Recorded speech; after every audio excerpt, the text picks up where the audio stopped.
Sandy Walsh rela posisinya diubah Shin Tae-yong di timnas Indonesia.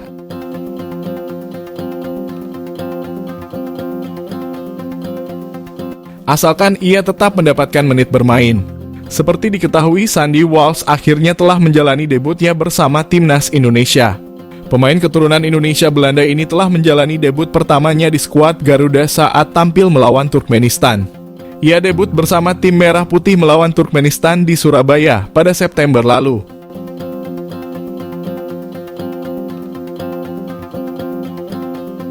Namun, saat menjalani debutnya bersama timnas Indonesia, Shin Tae-yong tak bermain sesuai dengan posisinya.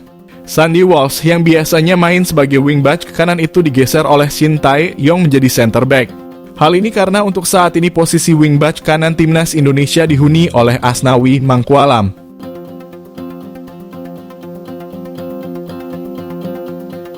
Meski tampil dengan posisi baru, Sandy Walsh ternyata mengaku tak keberatan.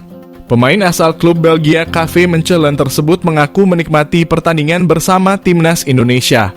Ia mengaku tak keberatan dan dengan jujur ia menikmati bermain sebagai bek tengah. Bahkan ia rela dan dengan senang hati meski diubah posisinya oleh Shin Tae-yong. Menurutnya tak ada masalah bila ia diganti posisi oleh pelatih asal Korea Selatan tersebut. Justru ia ingin membuktikan kepada sang pelatih bahwa ia bisa bermain di posisi tersebut.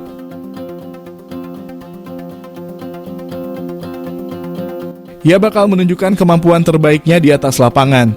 Oleh karena itu, apapun posisi yang bakal diberikan Shin Tae-yong dalam laga melawan Brunei Darussalam di kualifikasi Piala Dunia 2026 zona Asia itu, ia siap memberikan penampilan terbaiknya. Sebab Sandy Walsh datang ingin membela timnas Indonesia. Sekedar informasi, saat ini Sandy Walsh dan skuad Merah Putih pun tengah mempersiapkan diri untuk menghadapi Brunei Darussalam.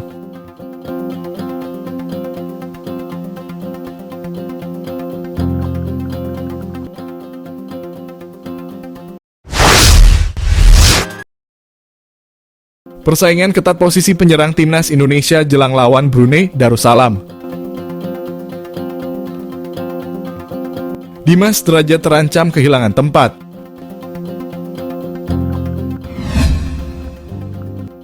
Persaingan untuk posisi penyerang timnas Indonesia semakin ketat setelah merapatnya Hoki Caraka ke skuad Garuda jelang melawan Brunei Darussalam. Dimas Derajat terancam kehilangan tempat jika dilihat dari statistiknya. Seperti diketahui, nama Hoki Caraka baru masuk belakangan setelah dipanggil Shin Tae-yong. Pemain muda ini mendapat panggilan untuk menambah kekuatan timnas Indonesia untuk tampil membela tim Merah Putih. Hoki Caraka masuk daftar 26 pemain yang dipanggil untuk menghadapi Brunei Darussalam dalam laga putaran pertama kualifikasi Piala Dunia zona Asia. Namun, masuknya Hoki Caraka membuat persaingan semakin ketat, karena ada 5 penyerang yang saat ini berada dalam skuad Garuda. 5 penyerang tersebut yakni Dimas Derajat, Dendi Sulistiawan, Rafael Struijk, Ramadan Sananta, dan Hoki Caraka. Sebenarnya banyaknya pemain penyerang yang dipanggil Shin Tae-yong tak begitu mengejutkan. Sebab selama ini Shin Tae-yong selalu mengeluhkan soal posisi penyerang. Untuk itu ini kali pertama Shin Tae-yong memanggil 5 penyerang langsung buat menghadapi kualifikasi Piala Dunia zona Asia. 5 penyerang yang dipanggil untuk memperkuat timnas Indonesia juga sebenarnya bukan nama-nama baru. Ada Dimas Derajat yang menjadi salah satu pemain langganan Shin Tae-yong. Bahkan nama dia sempat mencuat karena penampilannya yang luar biasa bersama timnas Indonesia. Dimas Derajat menjadi salah satu pemain andalan Shin untuk posisi lini depan. Meski namanya sempat menghilang dari skuad timnas karena ia mengalami cedera dan harus menepi. Meski telah kembali dari cedera, Dimas Derajat masih belum membaik karena di Liga 1 statistiknya terjun bebas. Ia belum mampu menunjukkan peningkatan baik di Liga maupun bersama timnas Indonesia setelah menepi.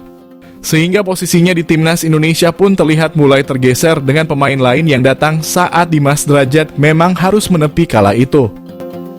Pemain tersebut yakni Dendi Sulistiawan yang langsung mendapatkan tempat untuk mengisi posisi penyerang.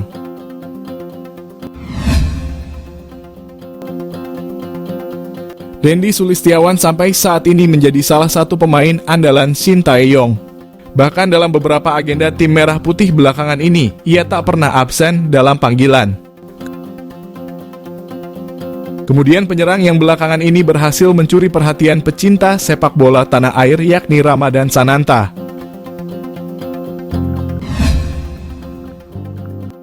Pemain Persis Solo ini memiliki catatan bagus bersama klubnya di Liga 1. Ia bahkan menjadi salah satu penyerang lokal paling subur. Selain itu, Sananta sudah sering bermain bersama timnas di kelompok umur. Selama membela timnas Indonesia baik di kelompok usia hingga senior, ia selalu menunjukkan penampilan terbaiknya. Sananta mampu menunjukkan konsistensinya baik saat membela timnas Indonesia maupun bermain dengan klub.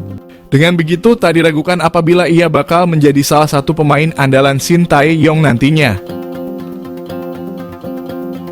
Tak hanya 3 pemain itu, Rafael Struijk juga tak boleh dilupakan.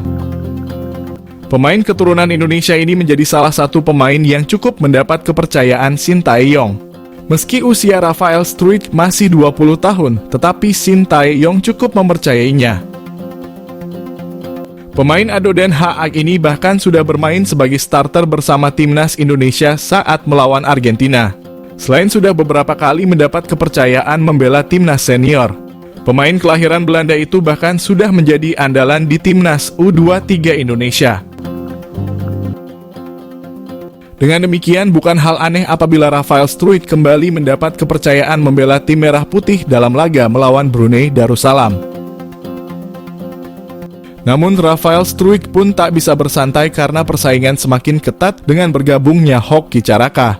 Hoki Caraka memang menjadi penyerang paling muda dari 4 pemain lainnya. Akan tetapi, Hoki Caraka tak bisa dianggap remeh. Untuk itu, ia menjadi salah satu penyerang yang memang patut dinantikan pada ajang kualifikasi Piala Dunia Zona Asia. Melihat catatan itu, persiapan penyerang timnas Indonesia sangat ketat. Namun dilihat dari catatan statistik, posisi Dimas Derajat terancam. Sebab penyerang lainnya memiliki catatan lebih bagus baik saat bersama klub maupun dengan timnas Indonesia. Dimas Derajat memang memiliki peluang untuk kehilangan tempat di lini depan. Namun apapun bisa terjadi saat pertandingan melawan Brunei Darussalam. Untuk itu bisa dinantikan siapa penyerang timnas Indonesia yang bakal mendapat kepercayaan dari Sintayong.